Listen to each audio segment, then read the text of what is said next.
Today I want to do a guitar lesson on the song Amazing Grace. And the primary focus of this lesson is going to be on a little guitar solo that I came up with that's in sort of a bluegrass gospel guitar style. I think I'm going to run through this and play along with a backing track that I made. And a little bit later on we'll break it down, and I'll also show you the chords and strumming for the song. So I'm going to go ahead and start this backing track.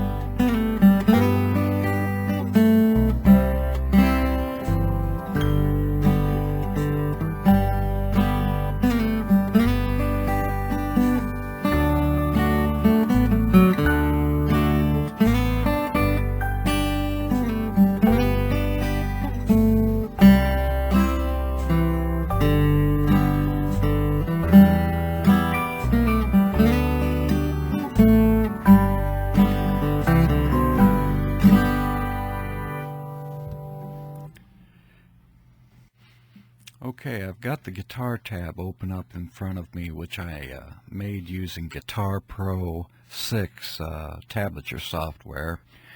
And before I go through the solo, I want to show you what the basic chords in the song are.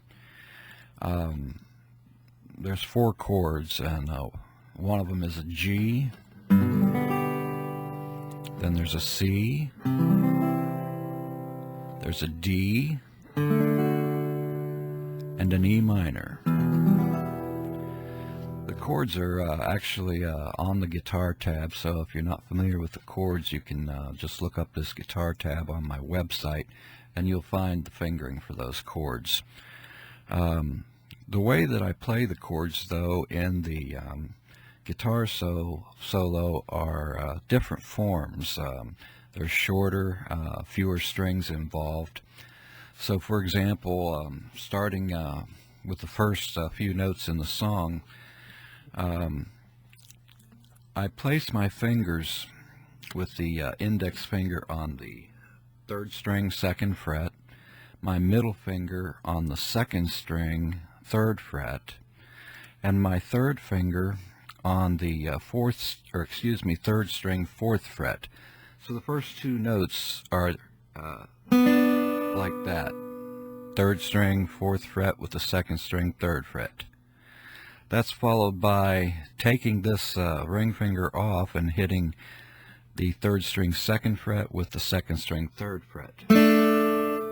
And that is followed by removing the index finger and playing the 3rd string open with the 2nd string, 3rd fret.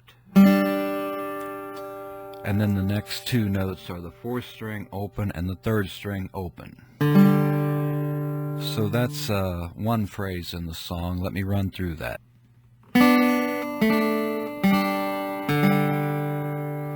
Okay, then the next thing that happens is basically out of the C chord, where you hit the 4th string, 2nd fret with the 3rd string open. And that's followed by the 4th string open and the 3rd string open. And that's followed by the 5th string, 3rd fret with the 4th string, 2nd fret. Then you go back to the 4th string open and the 3rd string open. So that was the second phrase in the song. Okay, then after that it kind of really gets into the solo, which is starts with the 4th string open, followed by the 4th string, 2nd fret, then the 3rd string open, then there's a strum on 3 strings, the 3rd string open, the 2nd string open, and the 1st string, 3rd fret. Okay, then in the next measure you do a slide from the 3rd string, 4th fret down to the 3rd string, 2nd fret. That's followed by the 3rd string open, followed by the 4th string open. Let me kind of try to put all that together, starting with the solo part, right after the introduction. This part here I call the introduction.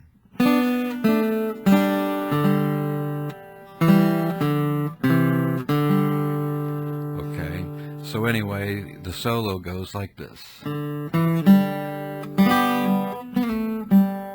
that's as far as we've gotten. Then the next thing that you have is another slide that involves going from the 3rd string 2nd fret back up to the 3rd string 4th fret. And that's followed by the 2nd string 3rd fret, followed by the 1st string 3rd fret, back to the 2nd string 2nd fret, back to, I think it's the 3rd string 2nd fret, followed by the 3rd string open. So let me try that part right there. Okay, here's what happens. You do the slide, then the 2nd string 3rd fret and the 1st string 3rd fret. Then you come back to the 2nd string 3rd fret. So let me do that part. Okay, the form that I'm using there is kind of like an F chord without the 4th string.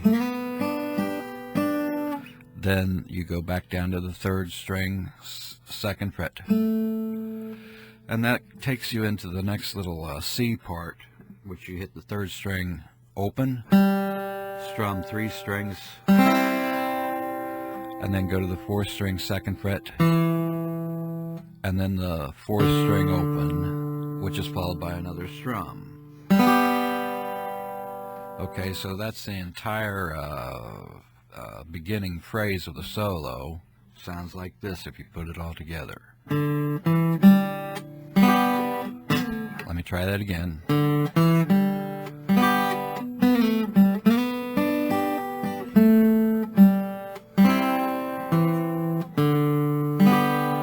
Okay, then going into the next part, it's similar.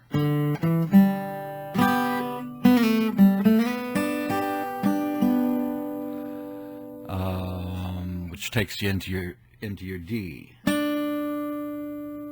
That's 2nd string 3rd fret followed by 3 string strum, followed by this run that goes. That's the 3rd string 2nd fret. Then you use your little finger on the 3rd string 4th fret, back down to the 3rd string 2nd fret, little finger on the 4th string 4th fret, then the 4th string open. Sounds like this, followed by a strum. Then you go back to kind of like it was in the beginning of the solo. It's a little different. Do the slide, 2nd string 3rd fret, then you hit that again, then a 2-note strum, then a backward slide, followed by the 3rd string open, followed by the 4th string open. So let me run through that part again.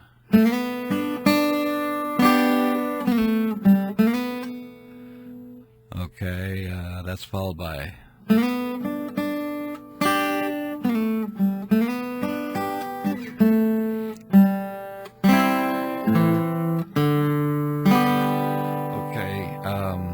right close to the end of the solo now,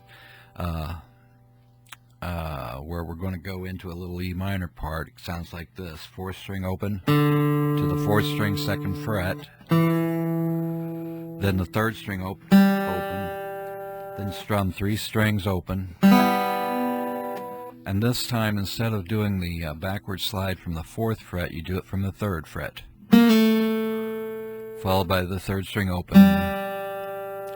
Then the same little phrase down to the 3rd string 2nd fret, then the 3rd string open, strum, and then the final run. I'll do that again. 4th string open, 4th string 2nd fret, back to the 4th string open, 5th string 2nd fret, then the 6th string open, 3rd fret, and then a final strum. So let me go ahead and run through this thing slowly, and then maybe we'll do the jam track one more time. Okay, so it sounds like this from the beginning.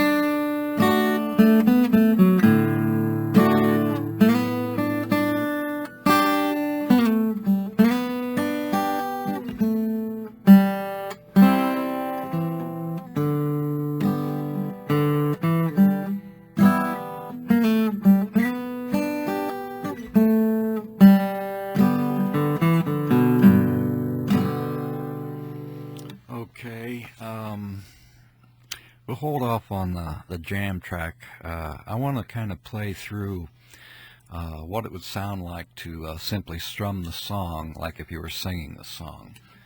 So here's where you would use your full chords, the regular G, regular C, regular D, and a regular E minor. The basic strumming pattern for this is bass, strum, strum, bass, strum, strum. Each one of the chords in the song has got a specific bass note. If you're in G, the bass note is the 6th string. If you're in C, the bass note is the 5th string. If you're in D, the bass note is the 4th string. And if you're in E minor, the bass note would be the 6th string. Okay, as I say, that's the basic strum, which is counted 1, 2, 3.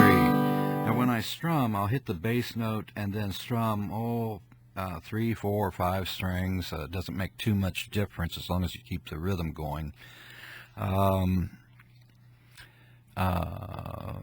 I was going to say that there are a few little rhythmic variations that you can do. Instead of just doing a bass, strum, strum, you can put a little upstroke at the end so it sounds like...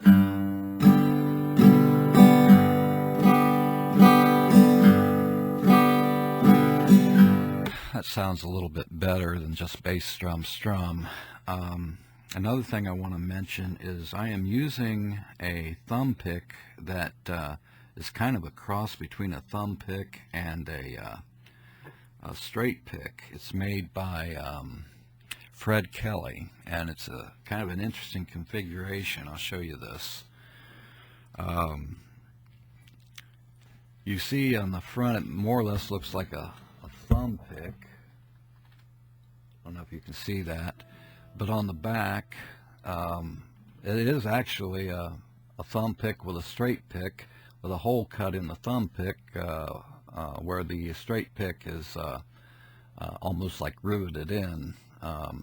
So anyway, it's a cross between a thumb pick and a straight pick.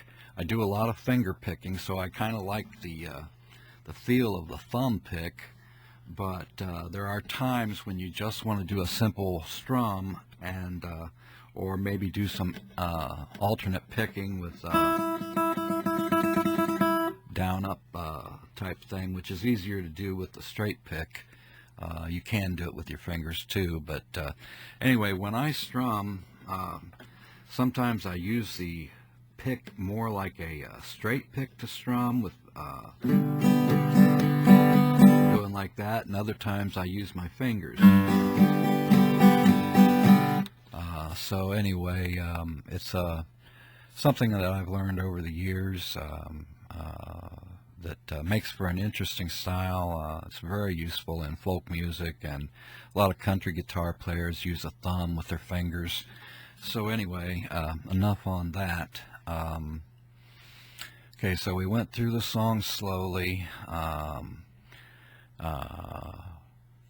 Let me go ahead and play this, basically like I would if I were singing the song. I might still have that little intro.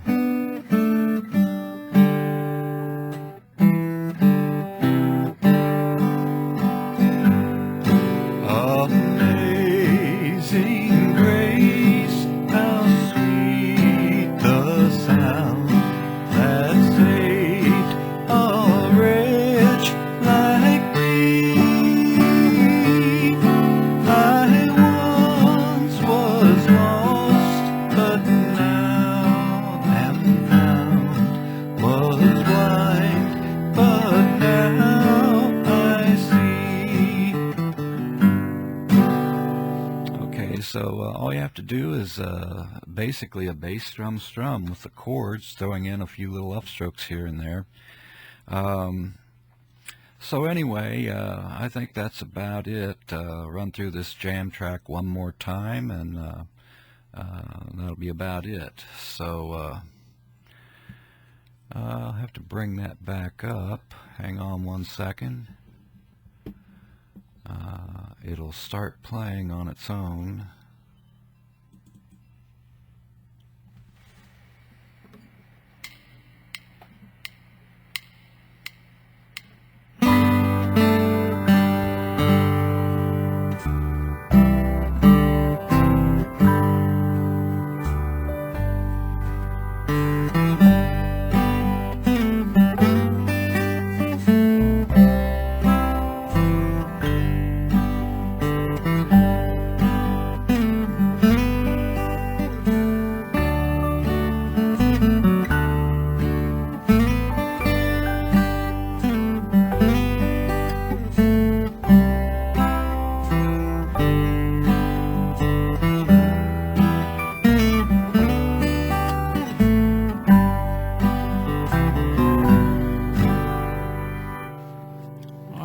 Well, that's pretty much it for today. I want to thank you for listening and watching my video.